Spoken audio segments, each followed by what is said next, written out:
Hi, my name's Reda Setki, and this is a recorded version of a presentation initially made at the Swiss Knowledge Management Forum at EPFL on the 8th of September 2016. And really my purpose is to explore and hopefully stir my thinking and yours about what it means to be in the middle of this digital transformation where digital and face-to-face realities coexist, overlap in various ways. And what does it mean to have a meeting of the minds in this period of digital transformation? So I am the founder of the GENEVA Learning Foundation, and the mission of the foundation is to promote innovation in learning to help tackle wicked problems. Now, what does this mean in practice? This is a forthcoming initiative launching on the 3rd of October. It's a open, scalable digital course in which the Norwegian Red Cross and the IFRC, the International Federation of Red Cross and Red Crescent Societies, will be convening ambulance and other pre-hospital emergency workers from all over the world to a digital space in which they will then work together to document situations of violence and security issues, as well as share as the global community with shared interests and issues that they face. So we do this through a purely digital approach. And in fact, in the context of a Swiss knowledge management meeting, which is a face-to-face meeting, we're going to explore how these digital approaches can transfer to a face-to-face context. Now, this idea that meeting someone face-to-face is the best way to meet, is the best way to interact with other human beings, obviously has a basis in the physical world that we start with. But in this digital age, we may want to start thinking about whether Plato's view, or a view that can be traced back to Plato, really still has currency, really still makes sense in our world. And what does it mean to believe that fundamentally, anything other than face-to-face, is an imitation of reality. And this is Andrew Feenberg's, this is an excerpt from Andrew Feenberg's article, 1989, so in the early days of the internet, and with bulletin board systems, with the discussion forums, with so there's already a legacy of sort of online communication. This initial questioning of the face-to-face encounter as the ideal paradigm for the meeting of the minds in our culture. So rather than posit that digital is better or has somehow overtaken the physical world, which I do not believe to be the case, I'm more interested in exploring what is changing in the context that we work in my case in education, learning, and training. What is changing? And there are at least 6 things that I'm particularly interested in. One of them is learning outcomes, and I'll start with that. The second one is scale. The third one is the performance revolution and the massive changes that has brought about in many realms, complexity, changes in the nature of knowledge, and then what some have called digital dualism. So just on learning outcomes, so in 2010, there's the 2 biggest ever meta-analyses published looking at comparing learning outcomes between face-to-face, blended, so where you do some things online, some things in the classroom, and fully digital learning experiences. Now, it turns out that the final academic performance of students in distance learning programs has been, since the early 1990s, when the technology was far more rudimentary than it is now, has been consistently better than those enrolled in traditional face-to-face programs. So that's already a challenge to the assumption of superiority of one medium over another. Of course, it is not that simple when we look at what is happening because of the digital transformation, or in part because of it, which is that what used to be offered as a sort of singular experience, a package of an educational experience, can now be sort of unbundled, disaggregated, broken apart. And when we look at the knowledge acquisition piece, which is what these meta-analyses measured, that's only part of the story with respect to what actually constitutes an educational experience. So I think we still have a tremendous amount of work to do with respect to access to opportunities and ensuring that digital learning actually opens up doors Same with the personal transformation quadrant of this culture of personal exploration, the rite of passage that many people in my generation remember from residential university campus experiences. And then the relationship, obviously, between education and learning and work, and the employable skills that one gains from a digital learning initiative. There's a lot more to do, but that's precisely what makes it tremendously exciting, in fact, is the rapid pace of change in these areas. Now, some key questions to reconnect. Okay, well, this is very interesting. Is this more than a philosophical debate? But I actually think it is key to solving learning problems such as these. If you have an existing sort of high cost, low volume, traditional face-to-face training program or education or learning initiative, but you need to train more people. So what you're looking for is scale. It's obvious that you're going to have to think about and compare these different modalities, these different media. If you want learning to be practical and relevant, so this question of applicability, of transfer to work, and the question ultimately of performance. If you're concerned about that, you're going to want to be thinking about to what extent the traditional face-to-face modalities are in fact effective and deliver results and can be related to performance outcomes. If you need to achieve higher order learning, if you want participants in your learning initiative to be thinking about and developing their analytical competencies, learning to use developing their reflective practice, their mindfulness, what kinds of learning approaches are actually going to enable learners to do that? That's a key question. If you have a strategy, but you're in an organization or in a context where individuals in their silos think they're doing just fine, that's a question of networks and how people are connected to each other and how they learn from each other and solve problems together. So that's another key question where I think we need to be thinking about this issue of and questioning our assumptions about the superiority of the face-to-face modality. Another example, another learning problem, if you need to develop case studies, if you want to document what is happening in a particular realm, field, context, then you're also going to want to think about what is the best way to do that. Last, if you want to build a self-organizing community practice, what are the ways of doing that? That is also a key question you'll want to think about. Now, in the context of the Swiss Knowledge Management Forum workshop, this was the first activity of identifying a learning challenge that you faced and then discussing with a group at your table and picking one that then the group will then work on. So the point here is to then think about, I've given you some learning challenges. What are the ones in your context? They may be the ones that I've listed, but they may not be. So if you want to take a pause before going on with the presentation and think about these learning challenges, that is one way to then use this online digital version for your own reflective practice. So I mentioned the various changes and listed 6 of them, and one of the most obvious ones is scale. So, for example, in the corner of the universe where I work, in the humanitarian development and global health space, we have some challenges that are now well identified, and that traditional approaches, one workshop at a time, one training at a time, are simply not going to work. So, for example, the Red Cross Red Crescent has 17.1 million volunteers in 190 countries, and every year, 46 million people receive first aid from those trained by the Red Cross and the Red Crescent, national societies. If you think about these numbers and what they mean in terms of preparedness and training and the kinds of resources required to achieve that scale, there's a tremendously interesting set of questions about what are the right ways, what are the most effective ways to achieve this kind of scale.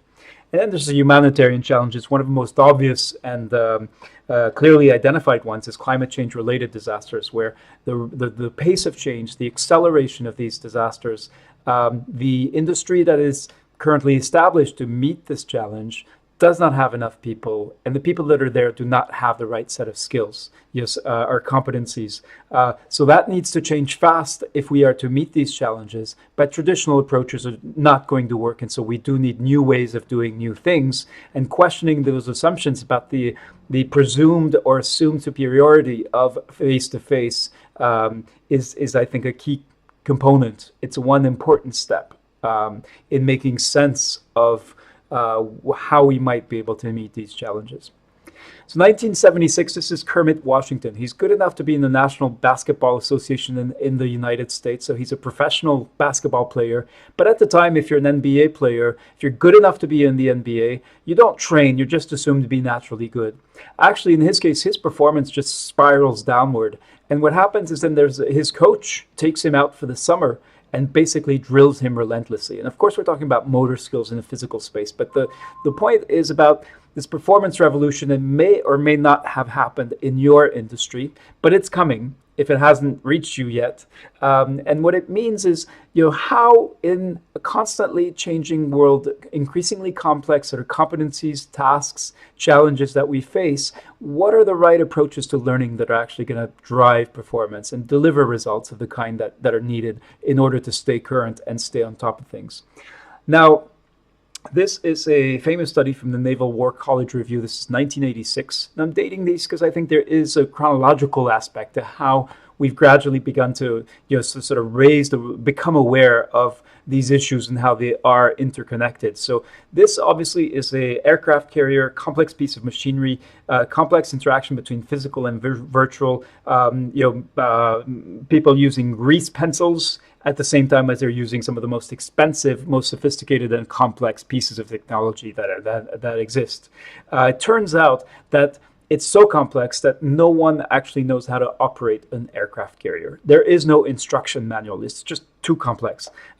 So at the same time, it's a high reliability, high performance organization. And when the researchers try to understand why, it's constant retraining on the job. So constant post-rotation, and people grow increasingly better despite the constant change. So again, that's, I believe, extremely relevant to thinking about the assumptions we have about how and when we train people, we exchange, we share knowledge, we foster collaboration. Yes, and what is the right combination of approaches that will deliver high performance and high reliability in your context.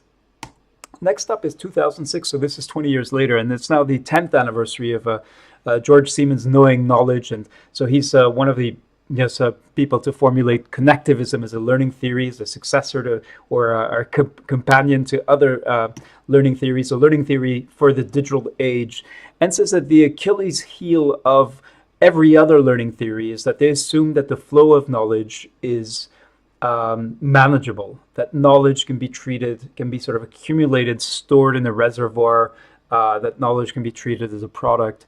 And when knowledge starts flowing too fast, just think about your email inbox if you want to know what pragmatically that means. So for processing or interpreting, what do? Those approaches that consider knowledge as a product fail. If knowledge is a process, that implies a new set of skills, a new set of competencies, new approaches. And the key question is, what is the role of technology there? And are the approaches that will successfully manage, harness, extract from what is valuable from these knowledge flows, can those happen in a purely physical space? So this is Robert Kelly's study in 1986. If you were knowledge workers, 75% of what you needed to know was right there in your brain. Yes. By 2006, that was down to 10%. So 90% of what you need to get your work done is actually you get by connecting to other people or connecting to machines. And that's a tremendous change. And it means that if we want learning to model the real world, learning cannot be confined to a purely physical space, because the 90% of the information, of the knowledge you need to do your job is not going to be right in your office. You're going to have to connect with others. And this may be an obvious point, but stated this way, the real point is about questioning the assumptions that still underpin a lot of the ways we work and a lot of the ways we learn. Now, in the SKMF, in the Swiss Knowledge Management Forum meeting, I asked the group gathered of researchers, academics, business people, how many of them had used Snapchat in the last 30 days. I was actually the only one who had. Nathan Jurgensen is kind of the Snapchat's resident intellectual philosopher, thinker, and has got some interesting ideas about what he calls digital dualism, and rejecting this idea that there are sort of two realities. One is in real life, which is offline, and then another one which would be the online, or your digital life.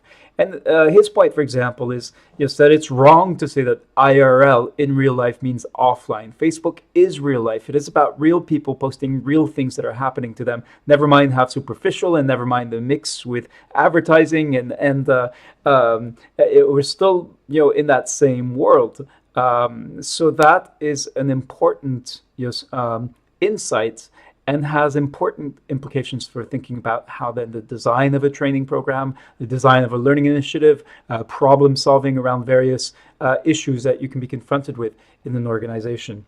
And just to mention, Nathan Jurgensen has got an absolutely beautiful and not just aesthetically pleasing, but interesting magazine called Real Life, which you can find online, and has got his generation sort of constant exploration and questioning around these issues in ways that some of us might not, might first need to be exposed to in order to grasp the relevance and the point.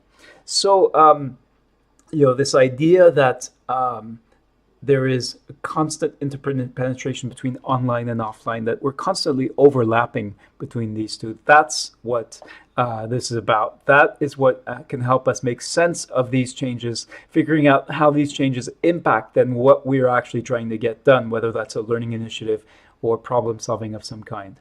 So again, in the context of the face-to-face workshop, each table, so a group of 4 people had identified a learning challenge, and we then asked them to identify what had changed. What are the changes? I listed 6 in my context that are relevant, but in their context, what differences that makes. So if you did activity number 1, you may want to then sort of just think about what are the changes in the internal and external environments that are actually making a difference with respect to your challenge, thinking that that's part of the progression as you're trying to sort of unpack, unfurl, unravel, and problem solve around your particular challenge. And of course, for me, the key question is what kind of learning can meet the kinds of challenges that I've described. So here we come to the model we are using at the Geneva Learning Foundation, of new learning, developed by Mary Kalantzis and Bill Cope in their book New Learning, and around the e-learning. But in fact, if you look at these affordances, literally what you can afford to do, these are things that good teachers have always tried to do. So if you're a good teacher, you probably want to try to make yourself as available as you can. But of course, in the physical space, there's a limitation to that. Whereas in a digital space, that anywhere, anytime, that ubiquitous learning component is something that everyone gets. Yeah, you can take an e-learning course at any time of the day or night, and asynchronously receive reply or support from the teaching staff, from your peers, depending on how the course is organized. Formative assessment, the idea is you don't just get a quiz at the end, you are continuously getting feedback, continuously getting feedback. Maybe it's feedback from your peers, maybe it's from the teachers, from the experts, from the network. You can also express yourself in different ways. You're not limited to text or any one particular medium. You can use multimodal means to explain, to describe, to analyze. You're actively making knowledge. You're leveraging the collaborative intelligence, so not just a superficial crowdsourcing of social media, but potentially deep sharing and insights and collaboration with others. As you're constantly thinking about thinking, leveraging metacognition as a key tool to drive your own reflection, your own reflective practice, developing your competencies, your analytical competencies, and using that to then progress up the learning curve of whatever the particular area or field may be. And last but not least, unlike industrial age education, sort of leveling assumption where everyone in 4th grade is assumed to be starting from the same place, we can afford to differentiate for each learner according to their interest and need. And this is a very fundamental set of differences, and in fact, an entire agenda for new learning and assessment. So when trying to meet these challenges, whether that's complexity, whether that's the changing nature of knowledge, whether that's this digital, overcoming this digital dualism, this model provides a way to think about, a framework for thinking about what kinds of approaches this might lead to. And just to provide some practical examples, in 2013 with the IFRC, with the Red Cross, we launched a pilot course to explore how do humanitarians learn before, during, and after an emergency operation. And over the course of 4 weeks, we had people from 100 countries, half of them from the Red Cross and Red Crescent, the other half from other organizations, other places, many country-based, many local community-based responders. 671 people enrolled. 285 actually started the course, and 105 completed case studies. So in 4 weeks, we had developed, or actually the cohort had developed, over 700 pages of completely new reflective knowledge analysis of how learning in emergency operations actually works. Because we knew it wasn't happening in the trainings and workshops in the formal spaces, but what we got was in a very, in an accelerated manner, we got a complex set of inputs, delivering a very high level of learning knowledge performance, and providing accelerated learning for members of the cohort, but also accelerated learning for the Red Cross in terms of new insights that could potentially be used to improve training, learning, and education efforts, and so on and so forth. Another example in global public health, where this is in 2016, we asked, well, how can a global standard for routine immunization be applied across diverse country contexts? And here again, we got over 800 applicants with sort of minimal resources and effort. In this case, our partner, the World Health Organization, selected 86 participants from 30 countries. And over 6 weeks, they developed a practical activity planning to actually implement a transformative investment in their specific country context. So that involved describing the country context, which gave WHO access to information they did not have about the country context in a number of cases. And again, for the learners, for the members of the cohort, gave them a chance to actually take that global guideline standard and apply it to their country context, working with peers collaboratively, using the power of peer review to connect people to each other, to model the way that learning and problem solving happen in the real world of these immunization experts working in their ministries of health. At the end, not only did we develop a tremendous sort of knowledge base and practical knowledge that the cohort could use, over 90% in the feedback survey said they would be able to use the coursework to actually basically copy and paste into their country's annual immunization plans. So absolutely interesting results if you reflect on what we were able to do. This is a fully digital learning initiative. And could we have done this in a physical space? Certainly not with the same resources. So you're talking about an efficiency of being able to afford to do things, an economy of effort that's simply incomparable to what you can do in a physical space. Now, within the context of the Swiss Knowledge Management Forum, what we did was we tried to replicate the model and the process, the scholar process in a physical space. So with a group of tables, people seated at tables of 4, we tried to do the first 3 steps in the scholar process: write, then give feedback, and then receive feedback. So we picked a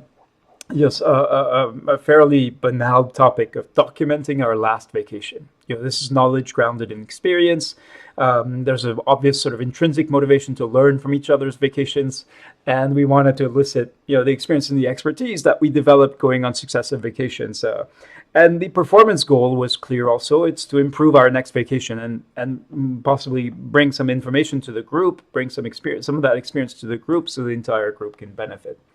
So we start with a rubric with a scholar-based project, and really a rubric is a set of criteria with sort of guidance, explanations. Doctors would call them a checklist. Yes, and in the case of documenting your last vacation, we just have sort of 3 simple criteria. What are the facts? What was your experience? So maybe more sort of reflective knowledge, and then what were the lessons learned? How would your experience of this vacation affect the future? And then parallel to the rubric, so this is the rubric you would use to then build your narrative. but you would also use it to review the narratives of others or your own in self-assessment. So we have a simple rating system. So if there's no information, for example, about what are the facts of your vacation, where you went, then that's a 0. If you have excellent information that's clear and useful, that's a 3. So you can use a different, rating system, but this was just an example intended to try to replicate what we do with digital at a massive scale across geography and time, asynchronously over the period of several weeks, and we try to replicate this in a physical space over a short span of time. So we give people 2 minutes to orally present their last vacation, which is tell their story, and then their peer reviewer that they've paired with will have 60 seconds to write feedback for each criterion. So we did this sort of rotating round robin, so everyone got to be both an author and a reviewer. And at the end, there's some very interesting insights and reflections with respect to what people have learned from the process, both developing their own narrative, repeating the narrative, and then listening to the narratives of others, analyzing it using that structure, that shared structure of the rubric. So even though all of the experiences are different, the rubric is the same. So it's the same standard that's being applied, and the standard is guided by the expertise of the group that puts together the rubric. And this is precisely how the Scholar process works. Scholar is an online platform, but the real strength is not the technology that underpins it, or the fact that it's a website on the internet. The real strength is the complexity and sophistication of the pedagogical model and the ways in which it takes into account the rapid pace of change, notably amongst the 6 factors and drivers that I described, but also just that sort of constantly changing knowledge landscape, the rapid pace of change, and most fundamentally recognizing that every individual, every person, every participant, every learner is potentially a knowledge producer, can contribute something by building metacognition, by building reflective practice, by connecting to others and being connected to them through the process of peer review, by structuring, by adding just the right level of structure so that the process actually works. You sort of maximize everything that goes into turning crisscrossing knowledge flows into a positive learning experience that leads to specific, tangible, measurable learning outcomes,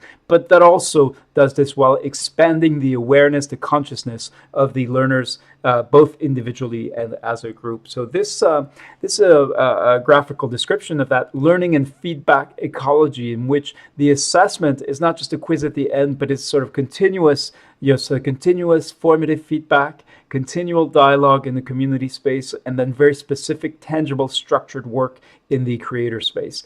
In practice, I am going to show you a few screenshots, which I did not share with the Swiss Knowledge Management Forum. There's obviously a lot more information about Scholar as and its capabilities elsewhere.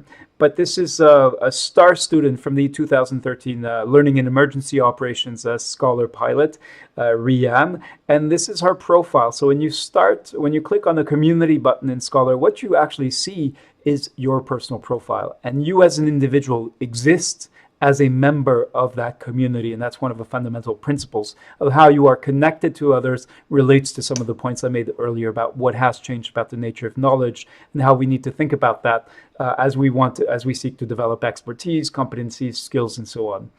Second is the community. So this is kind of like the Facebook for learning. So like a Facebook wall, so familiar metaphor in this day and age, but a safe space for learning. So very different from a Facebook page at the same time, with some specific capabilities to support both learning and teaching. So if you're a facilitator, you have a lot of tools at your disposal to help you make sense of what is happening in the activity stream.